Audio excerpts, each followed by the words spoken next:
Hello, everyone.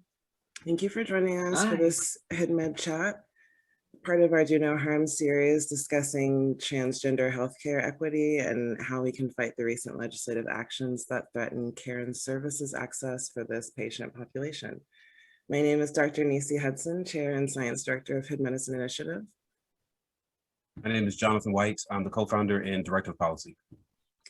HID Medicine Initiative is a collective of scientists, physicians, hackers, and assorted geeks dedicated to protecting Black and Brown lives throughout the pandemic, reducing health disparities for all vulnerable populations, and curbing the spread of misinformation. And this wonderful platform is our Hood Med Chats. It's our signature event. It's an effort to bring the expertise of healthcare professionals and others to those communities. Our goal is very simple: help us, save us. Today, we are honored to welcome Kim Coco Iwamoto, a legislative assistant at Hawai'i State Senate, who was a 2016 Democratic candidate for the Hawai'i State Senate and 2020 candidate for the House of Representatives. She's a longtime advocate for the LGBT community in Hawaii and received the 2019 Visionary Award from the Hawaii LGBT Legacy Foundation. In 2006, she ran for a seat in the Hawaii State Board of Education, with election making her the highest ranking openly transgender elected official in the US. In 2012, the governor appointed her to the Hawaii Civil Rights Commission, and in 2013, Kim Coco was honored by the Obama White House as the Harvey Milk Champion for Change for her advocacy against bullying in schools. Welcome, Kim. It's an honor to have you with us. Thank you. Thank you so much for having me. We also have, and please, I hate butchering people's names, so please correct me if I'm wrong. We also have Pi'ikia Fisher with us tonight to provide her perspective as a woman of Native Hawaiian transsexual experience. Welcome, Pi'ikia. We are thankful to have you to share your insights with us this evening. Did I get that correct? Pi'ikia? Pi'ikia. Pi'ikia. Okay. Yes. Thank you. And last but certainly not least, a dear friend and part of our Gorilla family, Adam Kile Manoa Camp. Adam is a non-binary Hawaiian and Filipino activist and cultural historian. He is the president of Indigenous Pacifica and currently serves as the secretary and outreach coordinator for the Affirmative Action Committee of the Democratic Party of Hawaii. He is an activist who writes about history, economics, and social issues from a Hawaiian point of view, a crisis counselor, and he has been working with us for a long time to bring Native Hawaiian perspectives to our work in protecting communities during the pandemic. So welcome, we're happy to have you. Thank you for inviting me. And also I just want to point out I'm wearing orange in solidarity with our Indigenous brothers and sisters in Canada and the missing children. Yeah, I just saw the headline today, 751 more. It's crazy. I guess we wanted to start with Kim and just kind of give a little lay of the land. We know that there have been a recent spate of legislative actions and proposals throughout the country with various aims, but all sort of centered around giving doctors permission and impunity to exclude trans patients from care, changing the definitions around standard care, around child abuse even. I wondered if you could give us a little bit of background, just sort of your work in this vein, trying to highlight these injustices.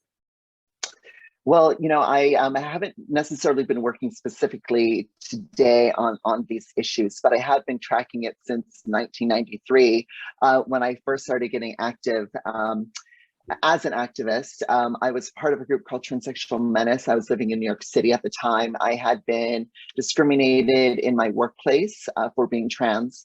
And at that time, they didn't use the word transgender, and clearly there wasn't the use of the word non-binary as it applies to gender at that time.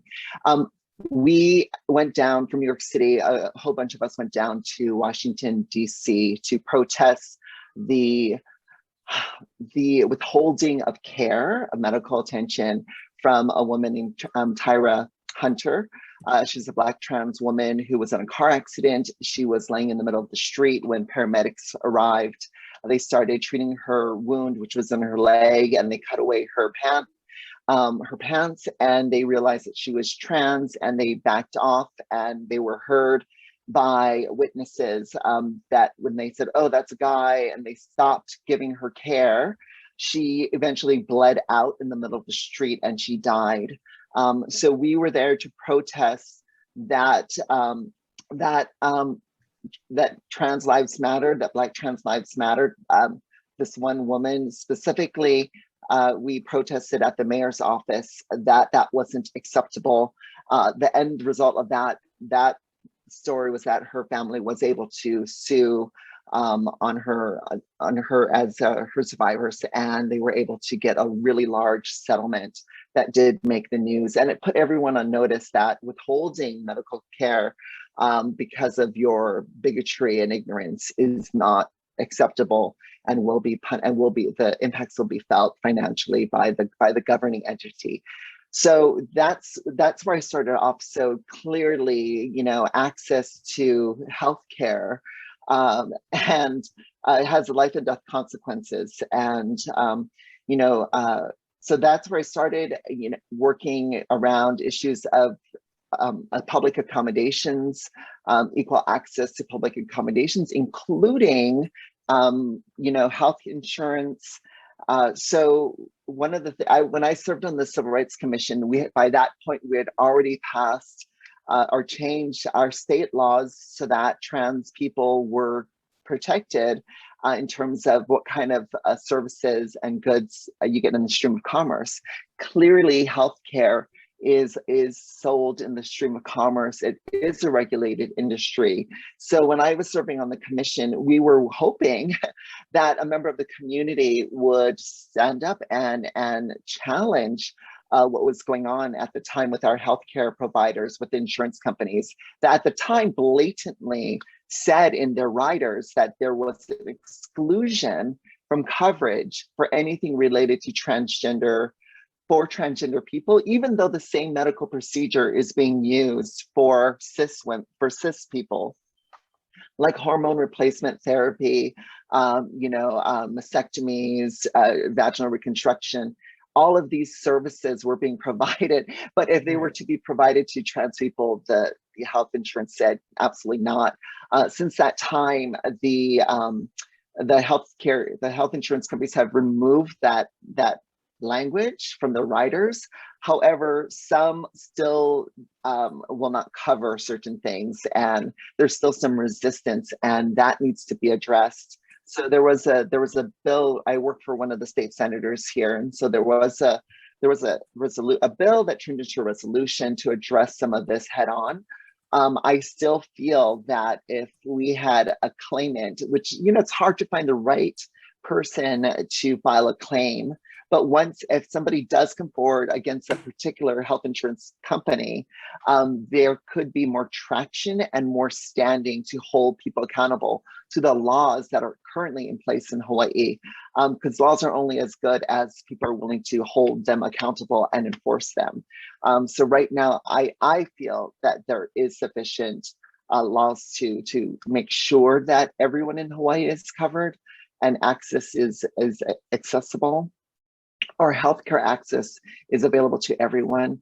But it takes that kind of work. But in terms of this whole, what's happening around just this whole, not flashback, but the word when you go 2 steps forward and 3 steps back, there is this targeting, right? Setback, yeah. That's happening on national. We just happen to be the easier targets right now. I think there's this kind of common anti-trans rhetoric just in general, and they're trying to find these technicalities. But I'm sure others can. I would love an opportunity to give to others to share more about this as well. Adam, can you tell us a little bit about your experience and how your life and work informs your perspective on health disparities for transgender and non-binary people? There is a lot of discrimination still within the medical field in Hawaii. I mean, I had issues before with my primary doctor, because actually I'm non-binary, but I was also transitioning. Mhm. And then with the pandemic, I actually lost my healthcare. So I had to stop that for now. But yeah, for example, with my primary doctor, who was at Kaiser, he refused to use the pronouns. He refused certain types of treatment to the point that I had to switch to another primary doctor. It actually gave me a lot of anxiety. But I also just want to add that, like, I'm personally very honored to be here with Kim Coco, because she has been a trailblazer for many trans and non-binary peoples in Hawaii, Native Hawaiian and Pacific Islander, including. And also, I just want to also mention that Pika Fisher is a Native Hawaiian activist in San Diego. Particularly, she's also a very big time influencer within the community over there. So I just want to also acknowledge that. And when I have trans questions, as far as like legal issues are concerned, I actually ask Pika because she knows it all. But yeah, and I think I would like to also defer some of the questions to Pika to talk about her experience going through the actual legal processes as it is today. Because I'm sure that when you were going through it, because of your pivotal work, you made it easier for trans women today to transition, but there's still some obstacles. And if Pika could maybe talk about that. Please. Yeah, sure. First of all, mahalo, Kim. Mahalo to all the trailblazers who have gotten the community to where we are today. We're still moving forward the best we can, but without our trans, I don't want to say elders, but the trans before us, without you all of the benefits that I'm able to have living here in California as a resident for my medical transition is because of that. Now, with my medical transition, I've made the decision to live in the state of California because in the state of California, there are more services available when it comes to medically as well as legally transitioning, which is great on the one hand, but it also means being away from my home and my family in Hawaii. So that's been tough. Because I'm an impoverished trans woman and on state assistance for medical, I'm able to pretty much go through the medical transition almost free, but it also means living an impoverished life and finding other ways to survive while going through the transition. One of the things that I had electrolysis yesterday, it's part of my medical plan, and that I found really interesting is it is so difficult to access that specifically because electrologists can still refuse trans women as their patients, specifically when it comes to preparation for SRS or bottom surgery, as we call it. So those things are moving, they're not moving fast enough. And then the gatekeeping of going through a doctor, a therapist, an endocrinologist, and then through a council of people at the insurance company that you're dealing with can really lag the process. It gets frustrating. Yeah.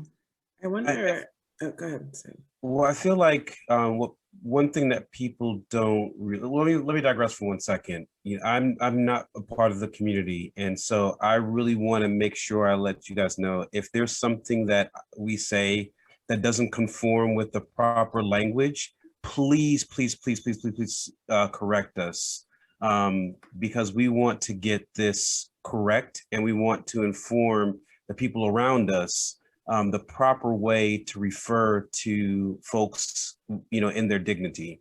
And that's the question I kind of want to get at as well, is a lot of what I think of when I think about the issues that trans people go to revolves around dignity and living in your dignity.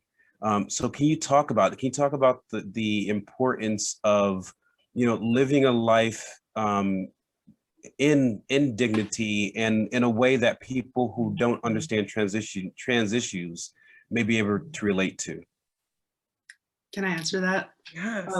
So dignity, yes, dignity is something that we strive for, but even before dignity, safety. An example of that is when you're going through the legal transition process, if you haven't legally transitioned your name yet, then in medical files, your gender will show as your dead gender and your name will show as your dead name.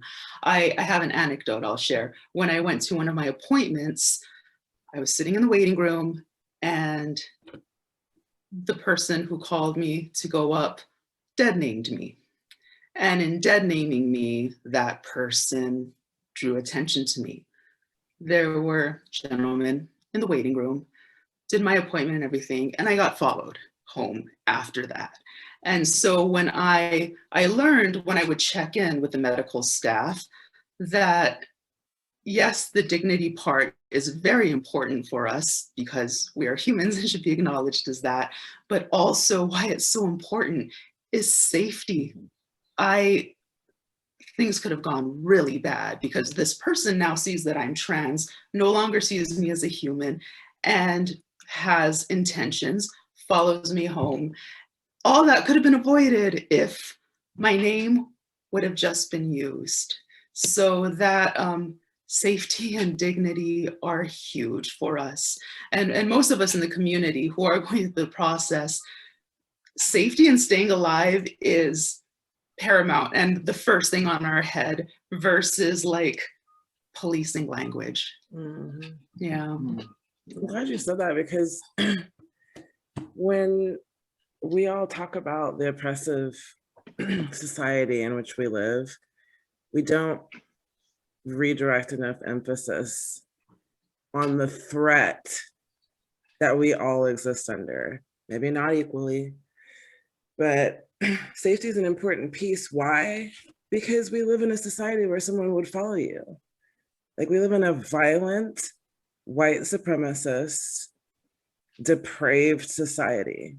And the fact that we're not giving people equal protection under the law and all of these things that speak to dignity, dead naming and everything that, just the little things that come along with it, like all of those things are the background unconscious ways that people refuse to allow transgender people the fullness of their humanity in our society. You know what I mean? Like all of the microaggressions, all of the things that refuse to honor that dignity on top of the barbarity of our society. You know, it's something that we need to like, really like, I like to keep like refocusing the attention on that because it's just like, it's such a huge piece of it is that we live in a land of monsters.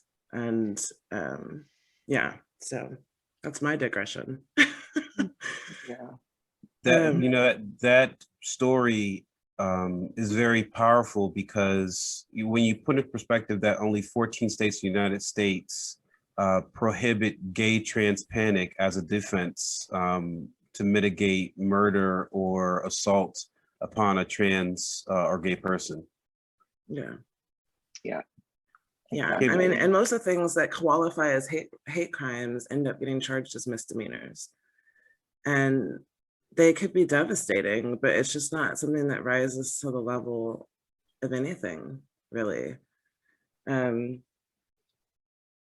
don't know why, but but that's, I feel like that's part of the issue because like you're like there's a legal issues, there's issues in terms of like policy and healthcare, because ultimately a lot of, you know, like the legislation that's out there now, the anti-trans legislation specifically in the healthcare realm, the object of those bills is to redefine the standard of care so that it excludes care for transgender individuals as something that would be like routinely covered, right? And so that's a way to disenfranchise those patients by not being able to utilize their insurance, et cetera, for those things.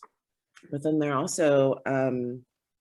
other statutes that have made the delineation with trans youth. And so now they're reestablishing the language and expanding our definitions of child abuse Mm. in that way to go around and try to prohibit treating trans youth who want to transition in a medical setting and having that being covered by insurance. And so it really is something that we have to attack with like legislation and policy, because so many of these things have to do with like the legal premises for starters, and then also the things that insurance companies are compelled to do, right?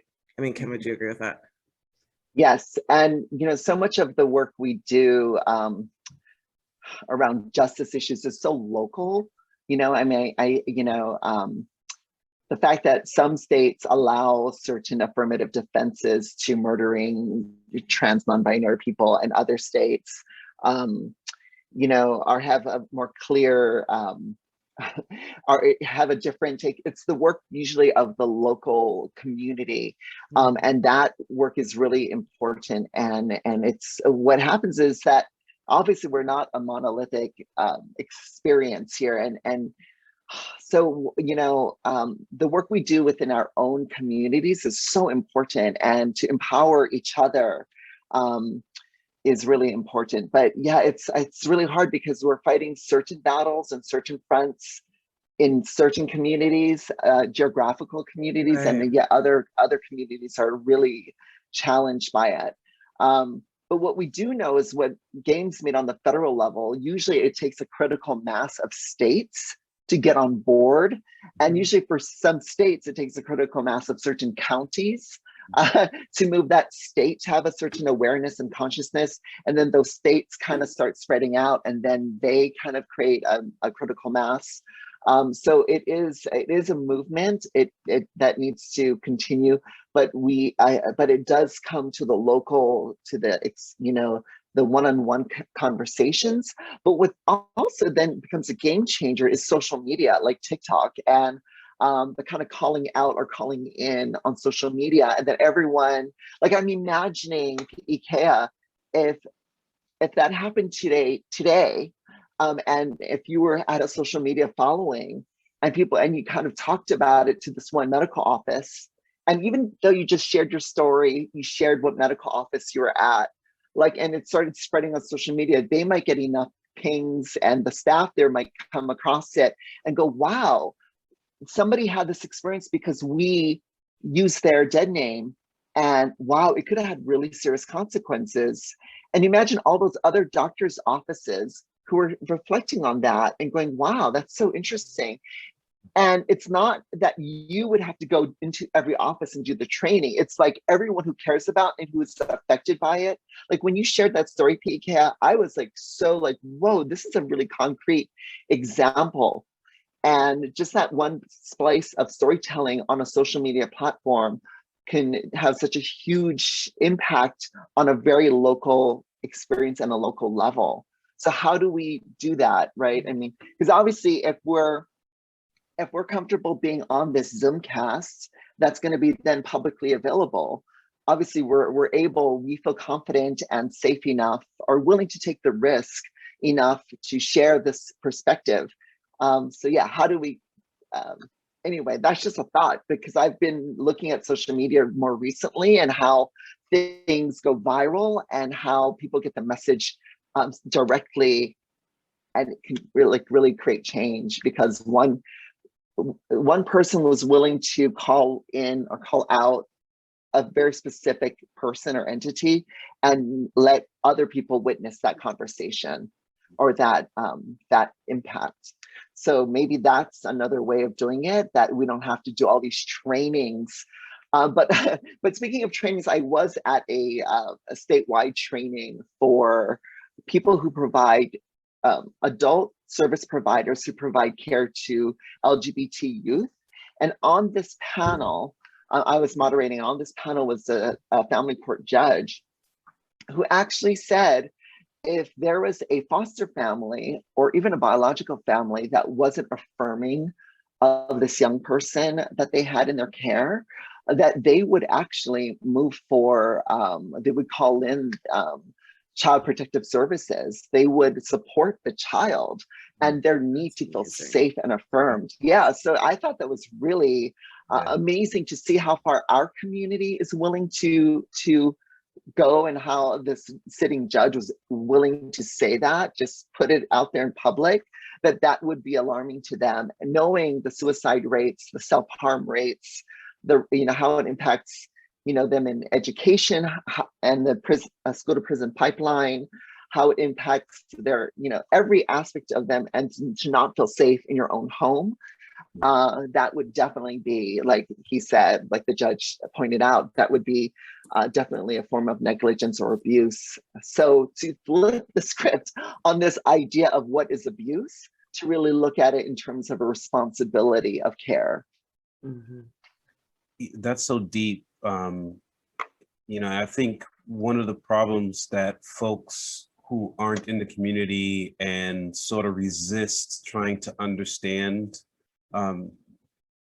trans issues is we often believe that being trans is a choice. Like you can just wake up one day and decide, hey, I want to be a man or I want to be a woman.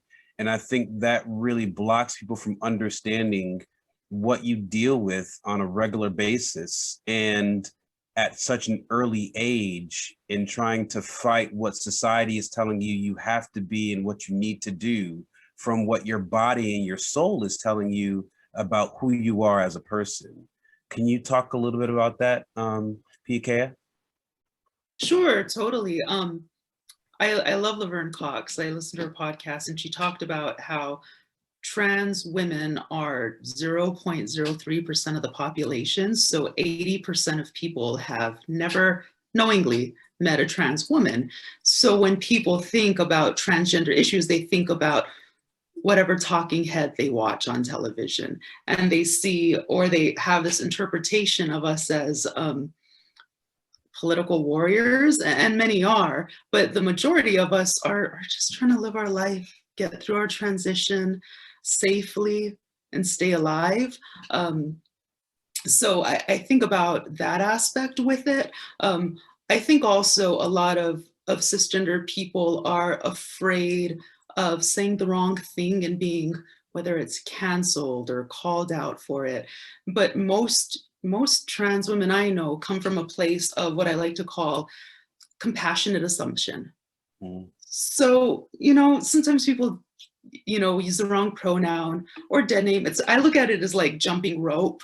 You're going to skip every once in a while. You're going to fall. You're going to trip up. But it's the intention that I look for, because I can tell when somebody's intention is to see me fully as a human, as a woman, versus somebody who's giving me that look like they think I'd be better off dead.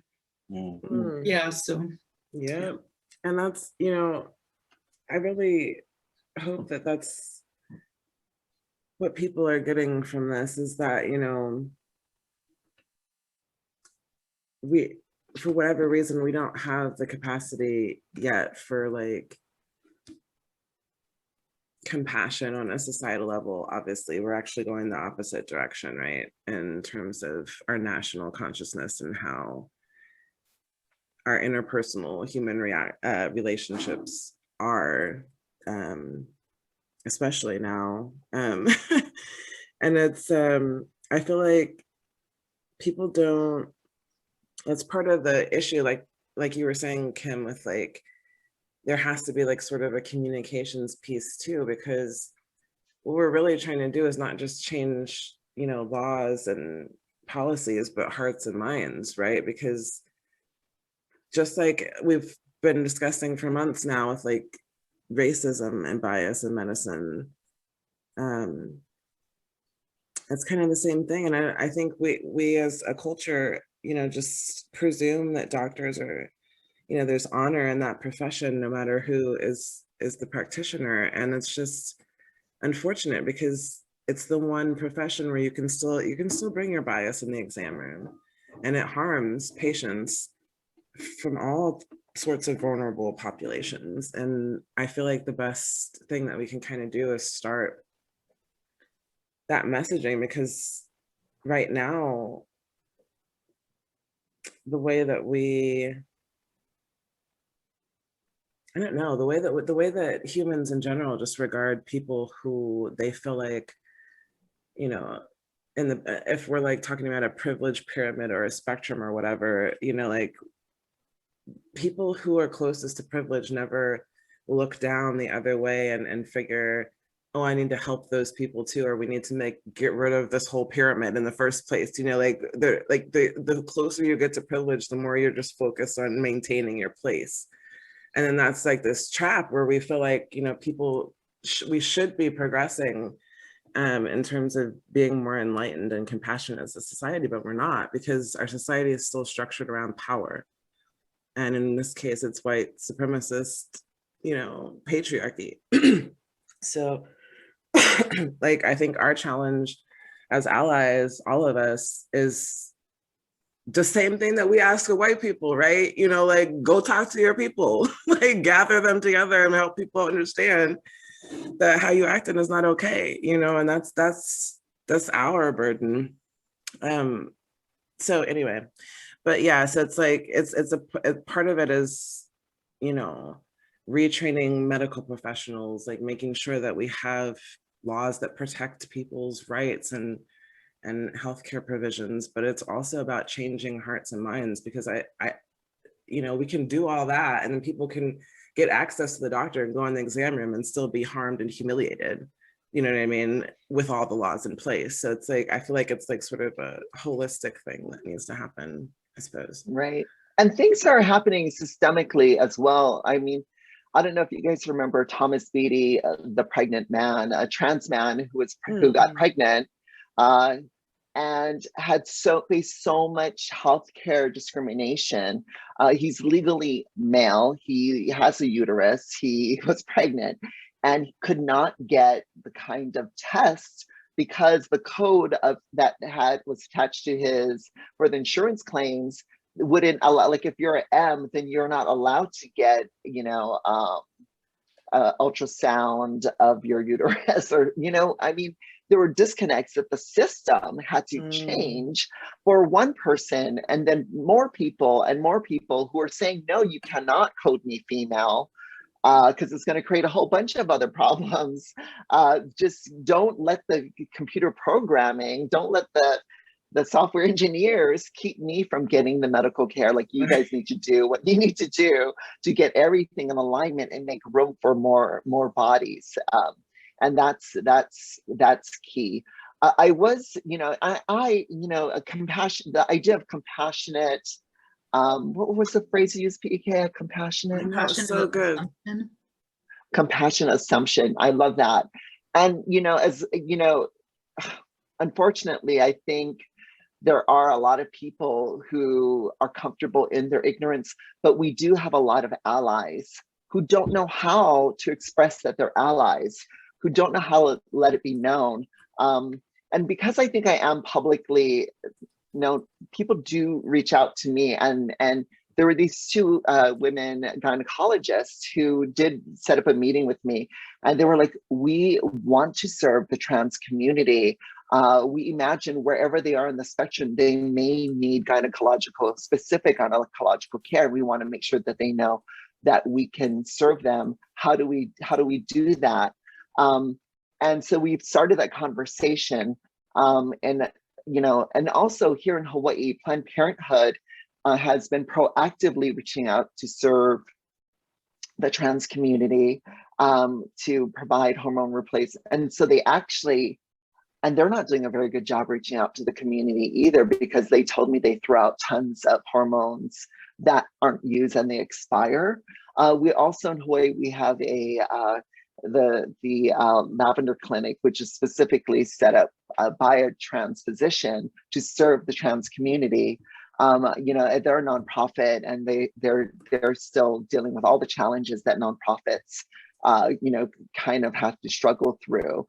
So my dream there is that this transgender, this Lavender Clinic becomes a subsidiary of the Planned Parenthood, which I think would be an amazing partnership here to serve our community, just because one has the infrastructure to do all the nonprofit stuff, and yet they have the following of the trans community, and it feels authentic, and it feels like a genuine connection to the community.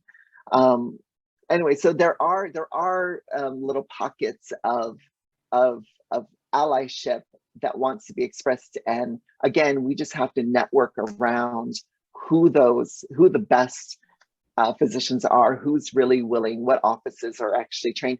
And so, but one of the hard things is, so, you know, that I asked these two physicians was, so what kind of training have you had?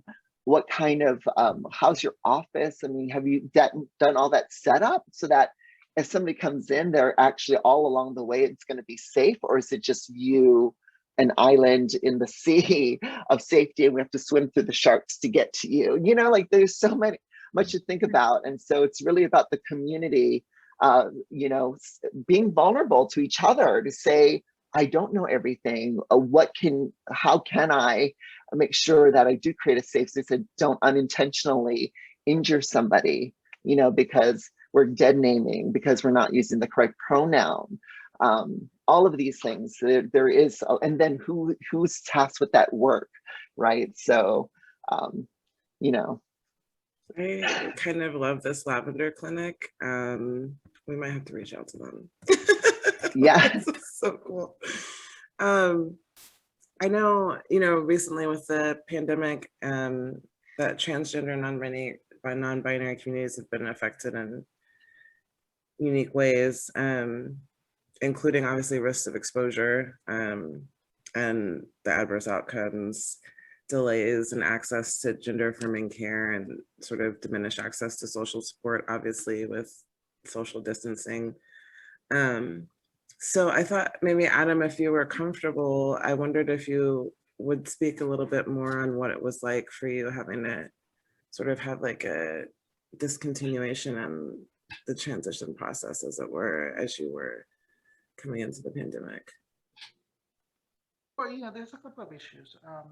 Like, when you transition, especially if you transition kind of late in life, one of the fears that I have gone, or I'm actually going through, is so much of my body of work will be under my dead name, and I'm going to be losing all of that once the transition becomes full. And I know that for some women who are going through the transition, that's a major obstacle in their transition, because they're going to lose their academic work. They have to change their degrees, the name of the degrees. They have to change a lot of freaking paperwork. And they have to reintroduce themselves to the community. And that's something that, you know, that's something that I'm actually struggling with right now. I don't really care about my social media, as far as that's concerned, because it is a matter of changing the profile and reintroducing. But I have like papers and stuff that are published under Adam. What would happen after transition? You know, so those are issues that I think about. And I know that other trans women also think about that as well, especially in the academe. Well, especially in the academe. The other thing too is,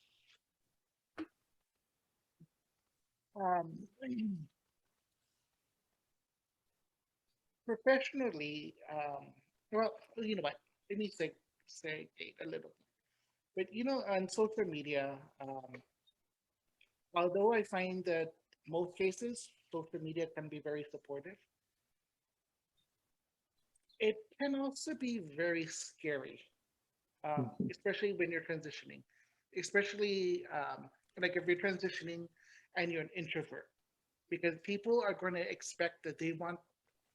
Some people on social media expect, or they feel entitled to being part of your journey, and they have opinions on that. And when you're going through that, you know, when you're transitioning, it's scary, and you don't need that type of pressure, but it happens. And like, I don't know, I don't know how, like, Pika, you've gone through transitioning on your social media. How has that been for you? I like went off social media for a while and went private too, because yeah, when you're transitioning on social media, everybody either wants to, as you said, give their point of view on how to do it right, Or they want you to educate them. They want you to be a teacher. And every day of my life, I run into somebody who asks me questions about what's going on in the news or what should they do about this or that. And, you know, it's like, Google, you can find, you got a crystal ball right here in your hand. Right. You can find the information really quickly that way. And you just learn after a while to just, I'll send you a link, you know, or why don't you buy me dinner and we'll talk. Yeah, we don't do free labor over here. For a while with a lot of trans people, their first year of transitioning, they're so excited about it that they do the free labor, but then they burn out. They burn out really quickly with that and find that there's a need for boundaries and for dignity, as we talked about earlier. And the idea, like Kim was saying about calling in, when it comes to my transition story or journey, it's sacred to me. I choose who I am calling into that. I do not owe it to the world. I am not like the activist of my community. I'm just a woman trying to like fall in love and survive and live a life. Yeah. So when it comes to allyship too, I'm going to digress a little because Kim was talking about something. People always wonder like how to be a really good ally. In my opinion, the best way to be a good ally is not what you say to me, but what do you say about me or trans people when we're not around? Yeah, when you're with your family and your transphobic relative is saying something, are you standing up for us? Are you educating them? Are you calling them in? Are you doing the work that you ask me to do? That's how you can be a good ally for me. Yeah. Just had one of those moments the other day. I won't say who it was. I hope she's not watching, but It's very ironic. I was just like, I had to tell her about her Bible. Sunday dinner. It's like, It's sorry, very ma'am. Because I think while the stories and the struggle isn't necessarily the same, there's so many parallels to the Black experience in trying to demand and receive dignity to what people in the LGBTQ plus community have to face as well.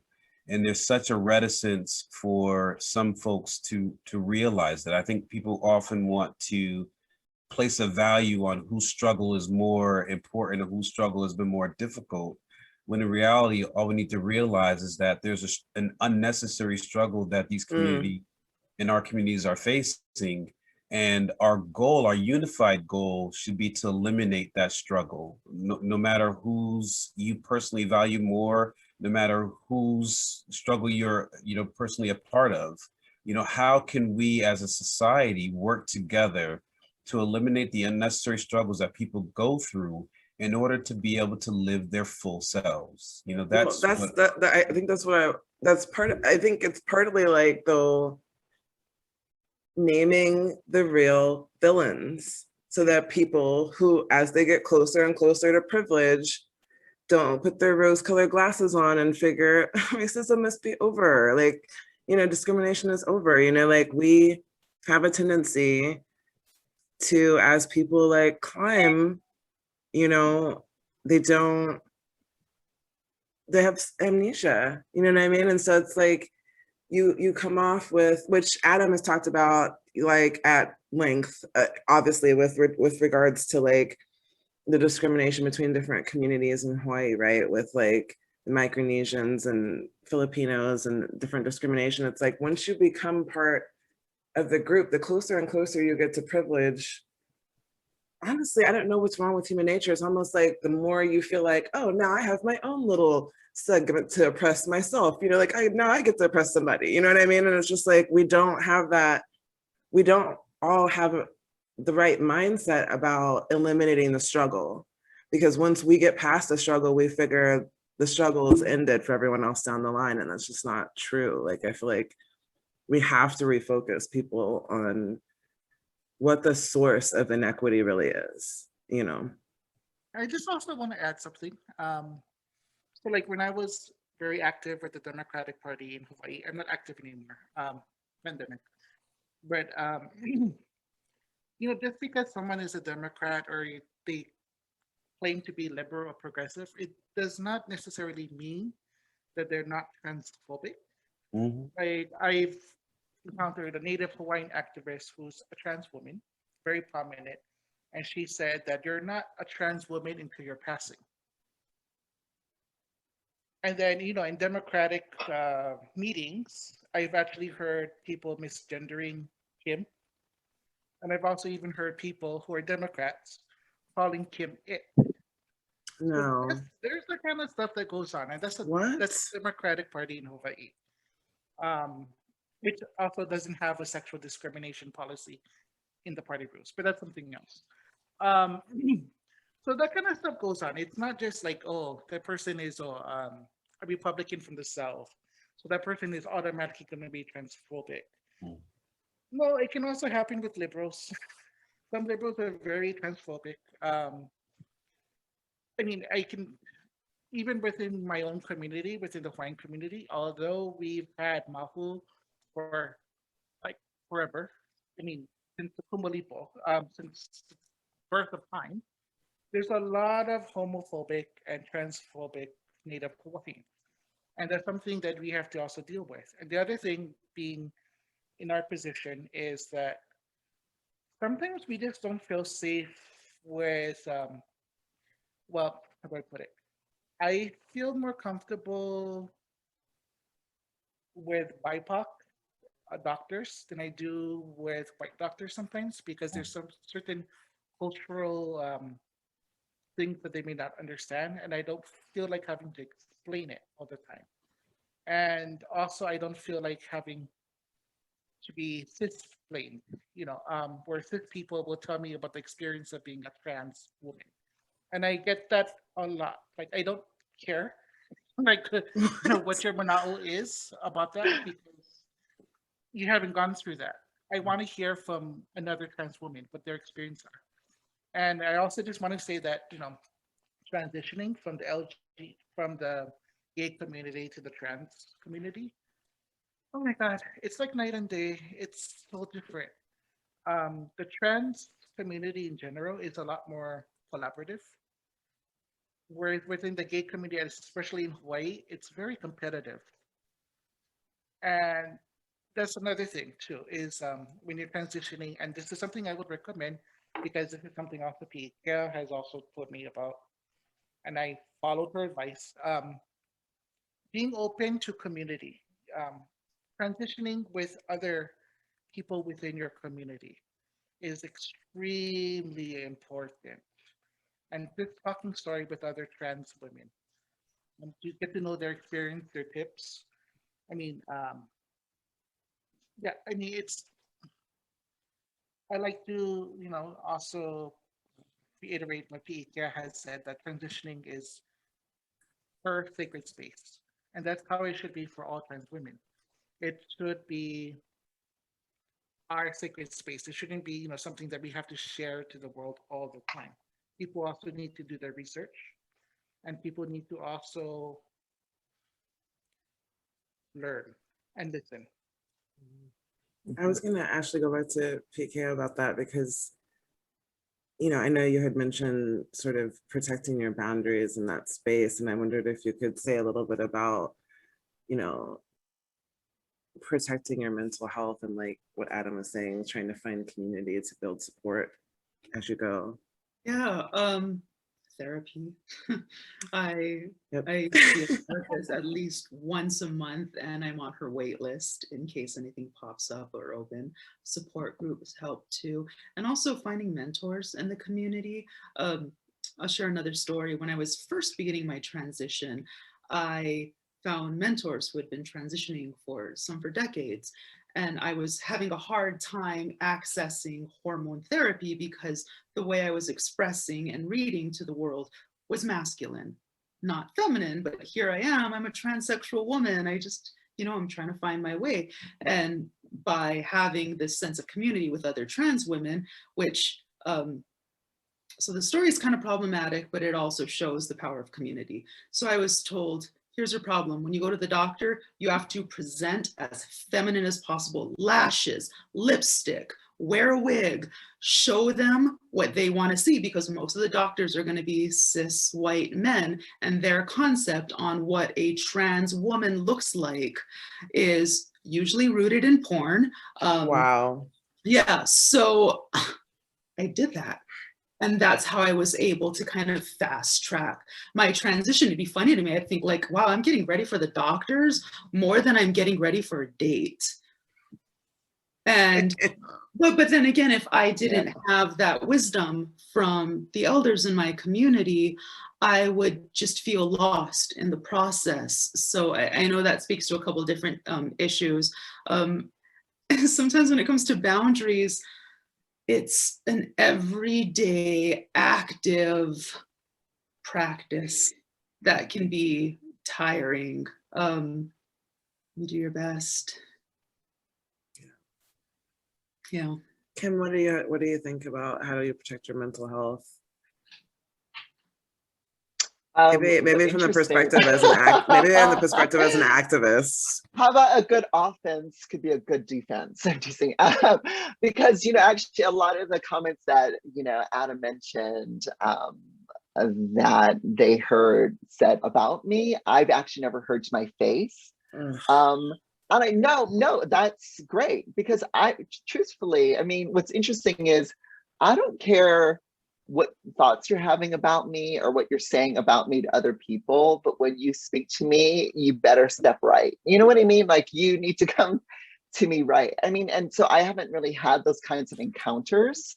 And at the same time, it's so interesting because I feel like I want to apologize to those like Adam who had to the kind of bystander violence that you experienced hearing these comments.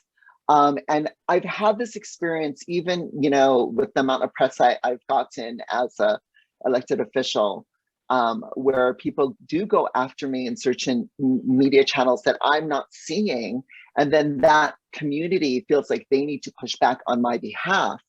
Sometimes it's made things worse in some ways, because then whoever that person is thinks that I'm launching this, and that's not my normal. My normal thing isn't to get sucked into that drama, you know what I mean? But some other people are feeling that violence, and then they respond, and then they are disappointed, mad at me for not being more outraged. And I'm like, oh, it's so exhausting that these haters get to set the agenda, that these haters get to dictate what path I'm going to be moving through. And so I usually don't pay it any mind. And so, I've written a lot of editorials, and, sometimes I've called the editor and said, I've published this editorial in your paper, and there are some comments in there that are totally inappropriate. Are you comfortable with that? And I've had, editors actually start removing things because it was just not appropriate. But holding the people accountable to certain things, but at the same time, not feeling like somebody else gets to set the agenda, so that's how I protect it. But then I'm protecting it, and I'm trying to care for the community, but say, please don't also give into that. It's this weird cycle of my community members then feeling like they're being held hostage by the people, even though I'm fine, other people experiencing that, and then having to think more broadly about that and the impact that being so visible has on less visible lives who are internalizing what's the violence that's happening outside of my vision. So I apologize for to those who have to suffer through that. But please know that if it's any consolation, I do not pay any mind.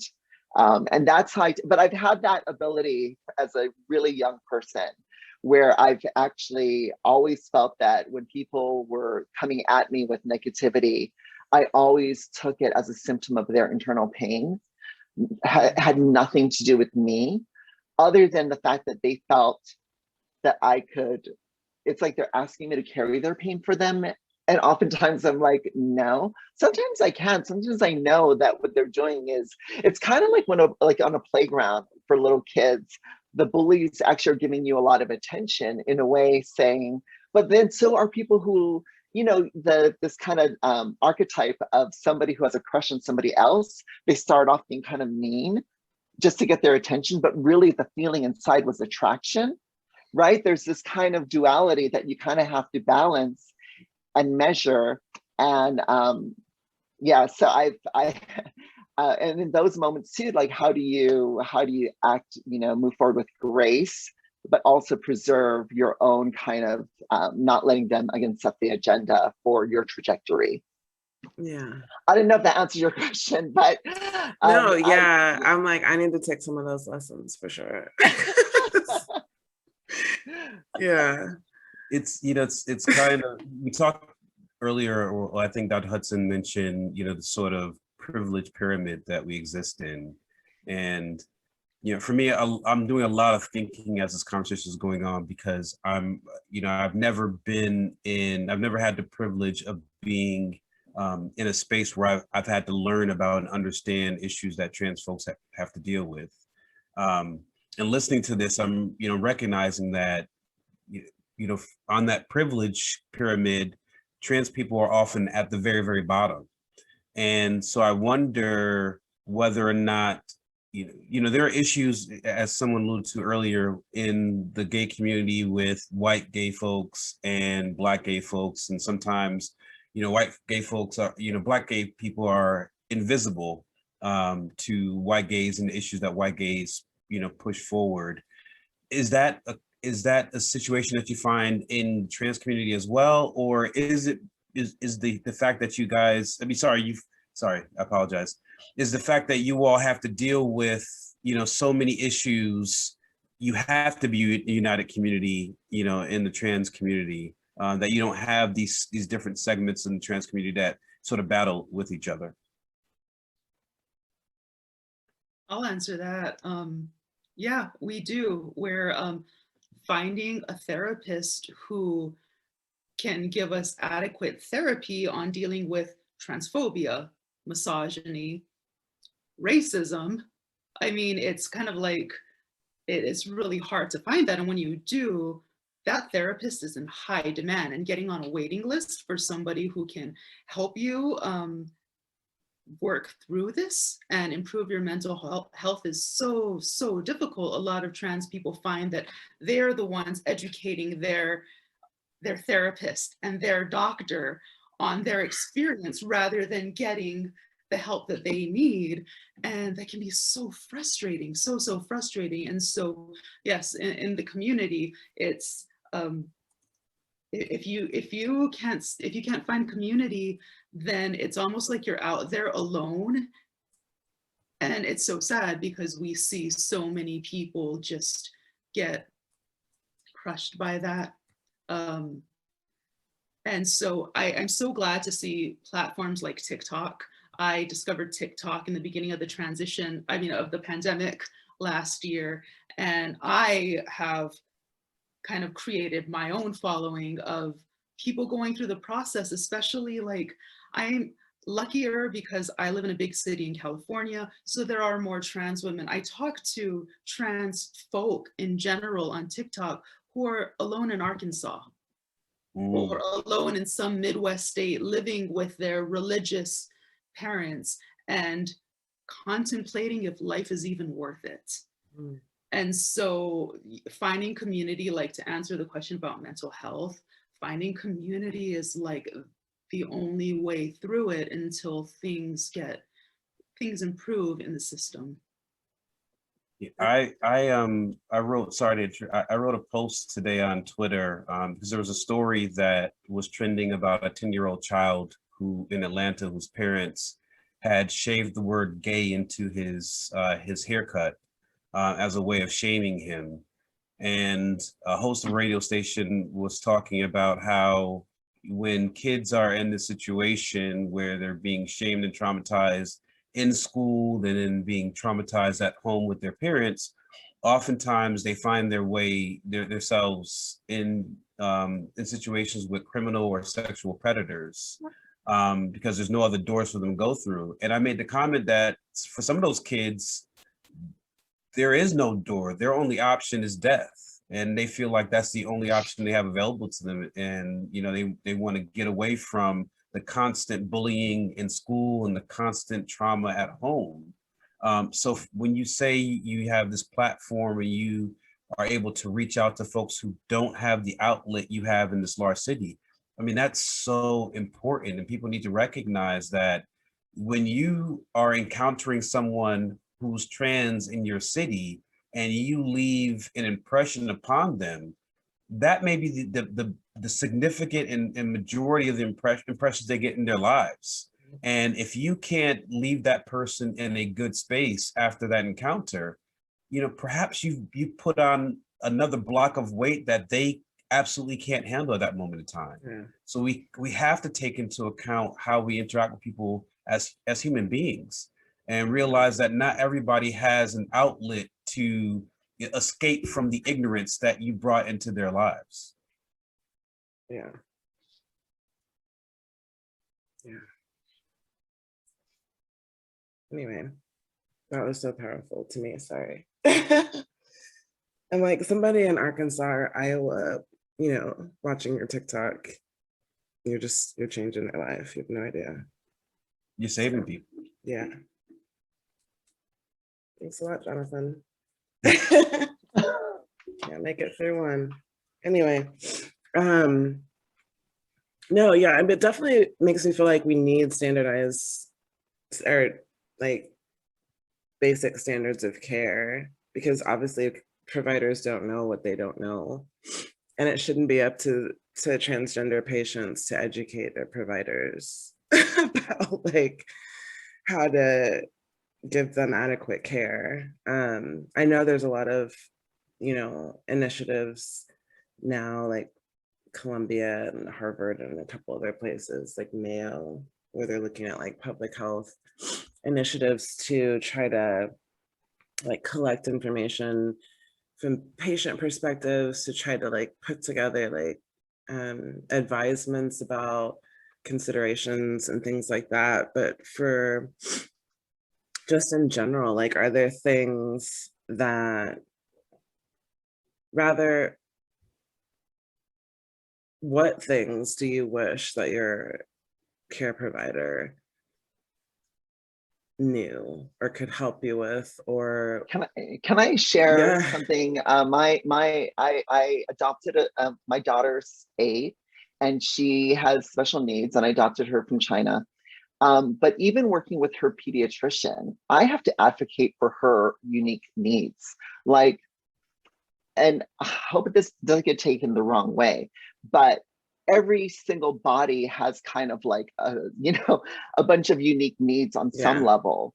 So advocating for her and then dealing with her pediatricians, what I saw was kind of like she made a comment like, oh, and if you just do this and no one will notice. I'm like, why do we need to do this and no one will notice? Like, why do we need to hide her difference? But even so, it's not a matter of her being trans, but it's a matter of just difference and different bodies. How do we empower the community, all of us, to advocate for our own needs, period, for any provider, right? For any provider we encounter, how do we become that consumer advocate, the patient advocate?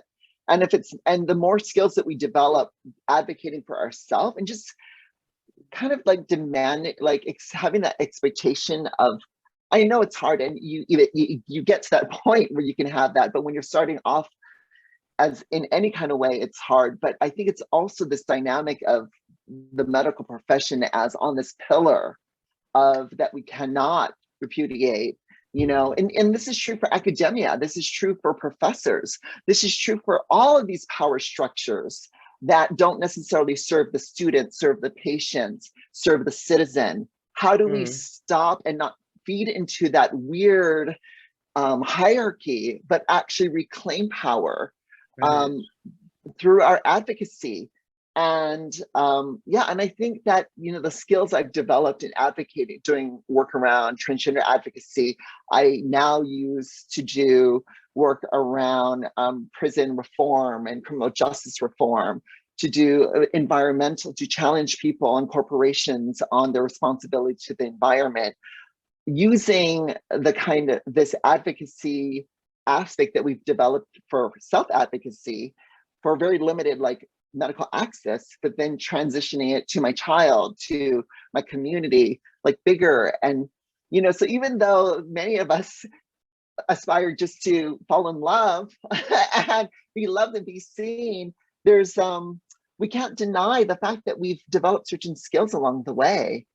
And yes, it's up to us to set the agenda, to define and be open, but also to affirm and validate that we've collected skills, we've collected resources, and now how to share and deploy that for other people when it's right, when we feel comfortable doing that. And again, it is a place of privilege, as was mentioned earlier, the sense of being an advocate from a place of privilege. From a place of privilege of just being a survivor, of just making it through another day, another year, another decade. Yeah, you know, and for me, that sense of privilege also comes from the sense of gratitude, of hearing stories of people in such pain and suffering, and even just reflecting on my own childhood, and all the wrongs that were done, and just thinking of how we survived, and like I would have never imagined having the kind of access I have today, the kind of platform I have today, you know, to challenge people. And so I kind of, at this point, I kind of delight in it, which is what brings me back to the idea of a good defense is a good offense, to really, yeah. So for me, that's where I am. And I do acknowledge that that is a very privileged place, but for me, it does come from a sense of gratitude, not just for what privileges and access I've been given, but that which I've claimed, and that which I've, you know, and the kind of resistance and resilience that I've been able to develop. I don't know if that means anything, but it means everything. It means a ton. Everything. It's funny, Dr. Hudson and I often, you know, you guys don't know, on the side, we sort of have these external conversations about the chat and what direction we want to sort of move things in, and what topics we want to get to, and whether or not we want to follow up on things. And one of the things we talked about earlier was, you know, we wanted to allow you all to have an opportunity to talk about something affirming, something joyful that you experienced, despite all the trauma that you have dealt with and the things you see around yourself. And that was exactly what we were hoping for, you know. So it's like all these times where you all are doing the work on your own that we hope to be directing you towards. So that was phenomenal. I love and appreciate that story. And I'm wondering, PK, do you have a similar, or, you know, a story for yourself that was affirming and joyful about your experience, you know, living as a trans woman? Sure. I just think Kim is amazing. That's Yeah. Right? yeah, She's a rock star. I was all in. I think for anyone transitioning and just starting and going through it, yes, there are so many like oppressive obstacles. It's the reality, unfortunately.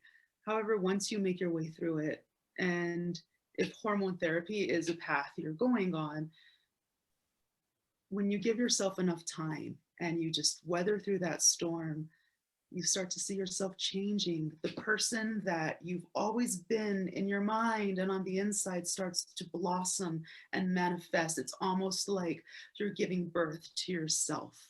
Wow. And when you get to that point, when you hold on, when you just like hold on, and you get to that point and you start to see you in the mirror, or for my case, sometimes I see my mother and my grandmother, and you realize it's not in vain, that if you can make it through to the other side, you can be the person you are. and you can live the life that you've been dreaming of. And that's happened. I've had moments like that where I've walked by and I've seen myself in a mirror and I'm like, who's that woman? Oh, hi. And you'll get there. To anyone out there who thinks that it's too oppressive, it's too hard. I know it's hard. It's hard, totally valid in that. I hear you, but just keep going. I promise, just go a little harder. Like, and you'll get there, and you'll see that lady you don't recognize in the window that you walk by, but then you will instantly recognize who she is. You know what? I don't have time. You're gonna make fun of me now. I'm like the gummy bear of the group, and I'm just like, I can't stop crying. That was so beautiful, deep. Yeah, I think that's what we all want to do, right? As humans, is live more fully as ourselves. That's what we should all be aspiring to, honestly. Adam, what about you? I think that there has been a lot of progress made over the last 30 years. One of the things that has inspired me a lot, especially lately, and is because I'm also active in social media, is actually our youth. Our youth are really on these issues. They don't have any issues. They don't have a problem with apologizing for using the wrong pronoun. More youth are asking, oh, before I talk to you, what are your pronouns so that way I can address you properly? And I just think that's really amazing. I mean, that's not something that happened during my youth, but the youth today, they're on it. And it's very, I just love our youth nowadays. I mean, of course, they have issues, but the thing is, they're learning. And I feel very hopeful that the next generation of women, of trans women, of trans men that are coming up, that they will have more support than their trans elders had, and that's a good thing. And I just love that. And also, I really appreciate the people like Kim Coco Iwamoto for the work that you've done, and also at PKIA being a community organizer. And I hope that we have more of these conversations. Amen to that. So we're really honored to have you guys on. I thought maybe, do we want to wrap up with like final thoughts? That's what we usually do in terms of like, just sort of, the affirming stories were amazing, but just in terms of like where we are and the work we have left to do, and just finding that community to help us make it not only through the pandemic, but through the rest of what's to come after. Maybe Kim, if you want to give us your final thoughts on that before we wrap up. Oh, you're muted. You're muted. Sorry. Okay. So something that I found interesting. Well, first of all, thank you so much for having me on. What an amazing opportunity to share these insights and emotions, and just being present with everything that everyone contributed to the space. So thank you so much. I'm humbled by the invitation. One of the things that's not an answer, but it's more of a question that I had. When I was elected to the Board of Education in 2006, there was a media frenzy. It made international news. But as soon as I was sworn in and started serving, the local media never once mentioned that I was trans, right? And they never once spoke about me as being trans. So by the 5th year, everyone was so, and I was vocal on the school board and on issues, and I wrote editorials and everything. I wasn't hiding. I wasn't quietly doing my work. I was out there.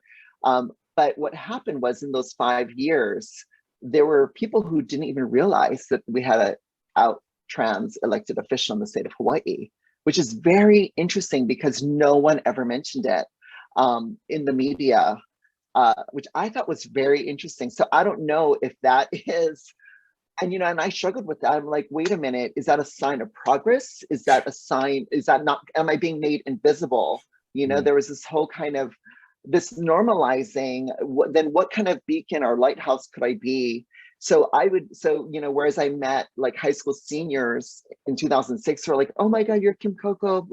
It's so meaningful to me to read about you in the paper, to meeting them 5 years later, a senior graduating, you know, 5 years after, going, I didn't know there's no trans people. What, there's no trans people in the Student Board of Education. I'm like, it's me. I'm, you know, but that kind of like disconnect, I don't know what it means. And I don't know how to take that, but I just wanted to put it out there. Like, how do we, what is progress and how do we see difference and how is it celebrated and how is normalizing, you know, I mean, when does Barack Obama not become the Black president? You know what I mean? Like all of these things, like, I don't know. I just thought that was an experience that I want us to think about in terms of, there's no correct answer. It's just a conversation starter. But thank you so much. Thank you. PK, what do you think?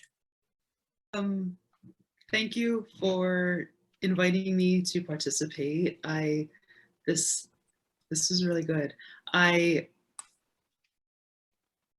I've been so private and personal about my own transition and also the kind of grassroots stuff that I do with my community to protect like people's privacy, dignity. So this was a nice opportunity to be able to talk about it on a bigger platform. So thank you. Thank you for joining us. And Adam, you have any closing thoughts?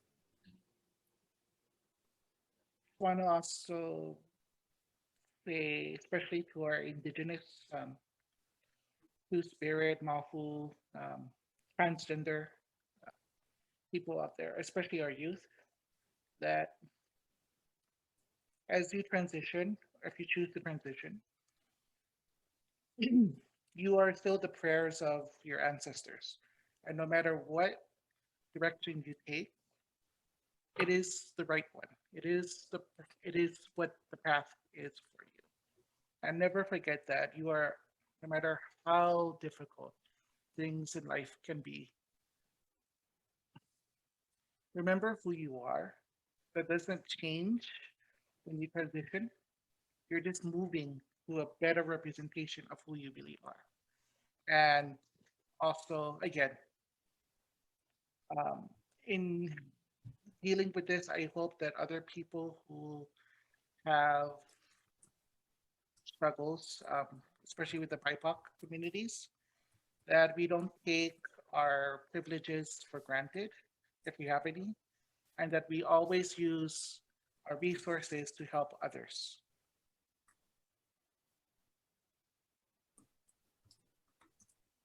That's amazing. We definitely will have more conversations about this, and we would definitely love to have any of you back. Transgender non-binary healthcare is one of our public health pillars, so it's something we're invested in for the duration of our existence as a public health collective. So we're thrilled that you guys honored us with your presence and opened your experiences to share with us. Yeah, I personally, and on behalf of the organization, have to thank you all, Adam, PK, Kim. Thank you so much for joining us. As Dr. Hudson said, you have allowed yourselves to be vulnerable for our personal benefit. And what we hope, you know, through these conversations is that more hearts and minds can be won over, and that people can see themselves and their experiences in yours. So we all can continue to fight to make sure that you do get an opportunity to live a life full of dignity, and more importantly, a life that's safe. So we thank you for joining us this afternoon. Thank everyone for tuning into this important Hood Med chat discussion. At Hood Medicine, we want to bring you trusted individuals to provide you with the facts and information to allow you to make the decisions necessary to keep you and your family safe. Please follow us on Facebook, Instagram, and Twitter to support our efforts, donate to our cause, or find out about our next events. You can visit us at hoodmed.org, at hood_medicine on Instagram and Twitter, or Hood Medicine Initiative, all one word, on Facebook. Thank you again. Stay safe, mask up, and get vaccinated. Thank you, guys. Thank you. Thank you so much.